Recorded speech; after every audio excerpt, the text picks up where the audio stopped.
Hello friends, આજે આપણે દહીંની તિખારી બનાવીશું। હવે લસણ લેવાનું છે, પછી લાલ મરચું લેવાનું છે। તીખું ખાતા હોય તો તીખું લઈ લઈશું। 1 ચમચી લાલ મરચું લેવાનું છે, પછી આપણે બંને મિક્સ કરી લેવાનું છે। લસણિયું મરચું બનાવવાનું છે।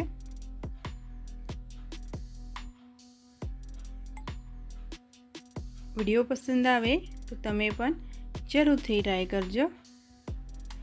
આ રીતે એકવાર હલાવી દઈશું, ચમચીથી ઉપર નીચે કરીશું એટલે સરસ એવું વટાઈ જશે। હવે સરસ એવું લસણ અને મરચું મિક્સ થઈ ગયું છે, એકદમ લસણી મરચું બની ગયું છે। હવે આપણે કાઢી લઈશું, એકદમ સરસ એવું થઈ ગયું છે। હવે આપણે વઘાર કરી દેવાનું છે। તેલ ગરમ થાય પછી આપણે જીરું એડ કરીશું।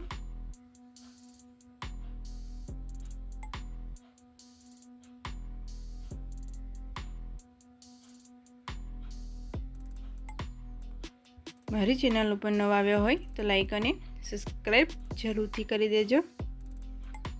હવે 2 થી 3 લીલા મરચાં સમારીને લેવાના છે અને ઝીણી સમારેલી ડુંગળી લેવાની છે। 1 ડુંગળી સમારીને લઈશું।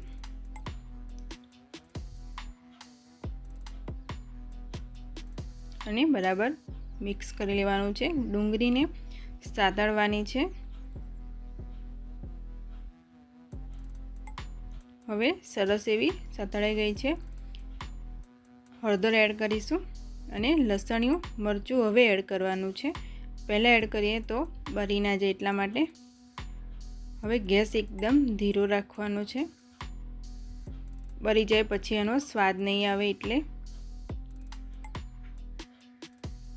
હવે એકદમ સરસ એવું સાતળવાનું છે।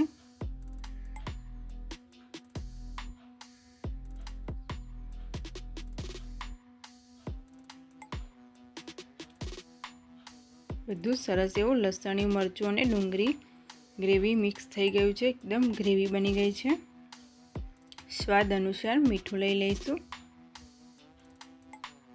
હવે આપણે રવા દઈશું। પછી આપણે દહીં લઈ લેવાનું છે। 500 દહીં લીધું છે અને એને ફેટી લેવાનું છે આ રીતે। પછી આની અંદર મિક્સ કરી દેવાનું છે। આ રીતે ધીરે ધીરે હલાવીને એકદમ સરસ એવું મિક્સ કરી લઈશું।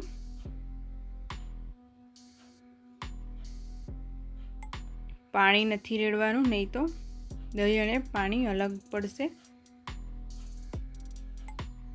એકલું દહીં જ લેવાનું છે। હવે આપણે ધાણા એડ કરી દઈશું।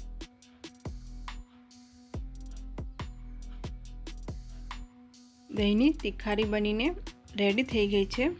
હવે આપણે જાડા લોટની ભાખરીનો લોટ બાંધીશું। જાડા લોટની ભાખરી બનાવીશું। 1 વાડકી જાડો લોટ અને 1 વાડકી ઘઉંનો ઝીણો લોટ લેવાનો છે।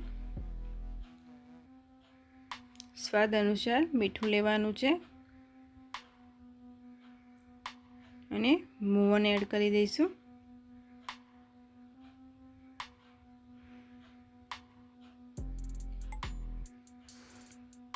વિડીયો પસંદ આવે તો તમે પણ જરૂરથી ટ્રાય કરજો। હવે આપણે થોડું પાણી એડ કરીને લોટને બાંધી દઈશું।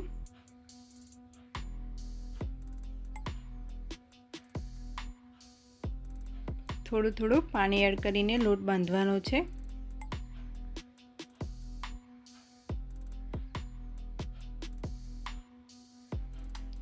ગુજરાતી વાનગીમાં આવા નવા વિડીયો મળતા રહેશે। આ રીતે લોટ બાંધી દેવાનો છે। હવે આપણે 10 થી 15 મિનિટ ઢાંકી દઈશું।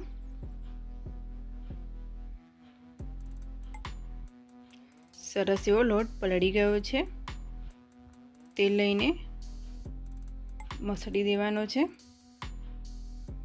એકદમ સોફ્ટ કરી દેવાનો છે।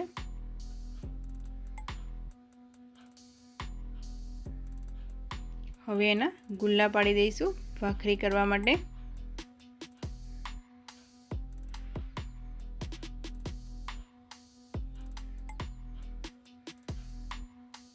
આ રીતે ગુલ્લા પાડી દેવાના છે બધા। પછી આપણે ભાખરી કરી લઈશું।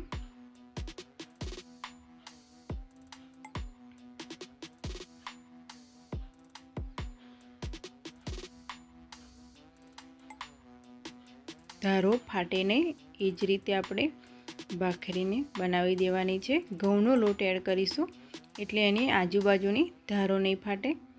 અને એકલો જાડો લોટ લેશો તો ભાખરી નહીં વણાય। હવે સરસ એવી ભાખરી વણી ગઈ છે। હવે એને આવી રીતે કાપા કરી દેવાના છે।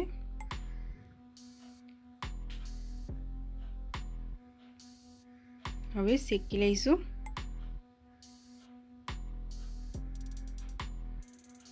અને ઘી લેવાનું છે એટલે ભાખરી બહુ સરસ એવી લાગે છે। ધીરા ગેસે ભાખરીને થવા દઈશું। આ રીતે પ્રેસ કરવાનું છે એટલે એકદમ સરસ એવી શેકાઈ જશે।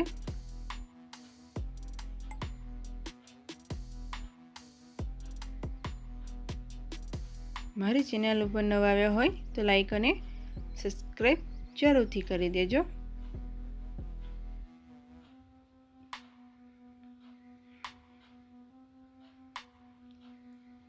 સરસ એવી શેકાઈ ગઈ છે।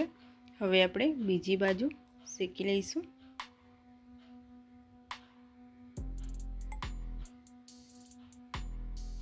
ઘી લેવાનું છે આવી રીતે।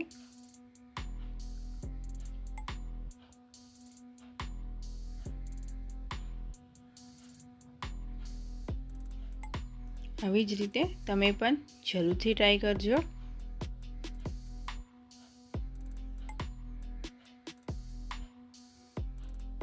હવે આપણે સરસ એવી શેકાઈ ગઈ છે। હવે એક પ્લેટમાં કાઢી લઈશું। આ રીતે પ્રેસ કરવાનું છે તો જ સરસ એવી ભાખરી શેકાશે।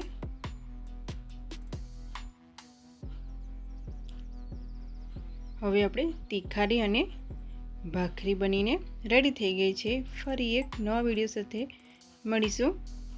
Thank you for watching.